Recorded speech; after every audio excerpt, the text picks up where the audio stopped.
Putin News Now. The Battle of Bakhmut cost Putin and Wagner a lot of men. Putin's forces kept fighting in the salt-mining city of Bakhmut, despite the fact that Russia and the mercenary Wagner group likely lost tens of thousands of soldiers there.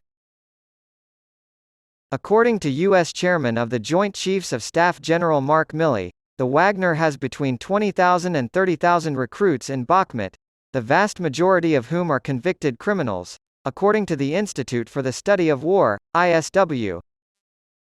However, in December, National Security Council spokesperson John Kirby said that the Wagner had 50,000 personnel in Ukraine, including 10,000 contractors and 40,000 convict recruits, so this is a reduction from that number. According to the ISW, casualties from Wagner's attritional offensive on Bakhmut are likely responsible for the discrepancy between Kirby's 50,000 figure in Ukraine and Milley's 26,000 to 36,000 figure in the Bakhmut area.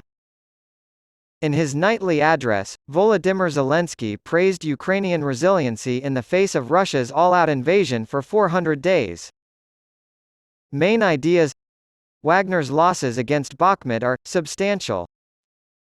According to Zelensky, Putin's invasion of Ukraine has lasted for 400 days. The White House claims that Russia is interested in exchanging food aid for North Korean weapons. Britain fears that Putin will coerce up to 400,000 soldiers into a new volunteer army. White House recommends Xi Jinping's trip to Ukraine. According to Ben Wallace, over 220,000 lives have been lost in Russia. Wagner has lost substantial manpower in the ongoing fight in the salt-mining city of Bakhmut, according to analysts. This bodes poorly for Russia's onslaught on Bakhmut.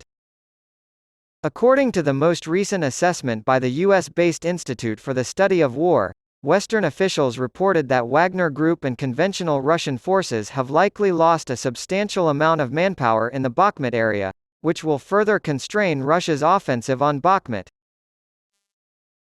The think tank keeping track of the war cited a statement by U.S. Chairman of the Joint Chiefs of Staff General Mark Milley, who said that the Wagner Group has between 20,000 and 30,000 recruits fighting in the Bakhmut area, the vast majority of whom are convicted criminals.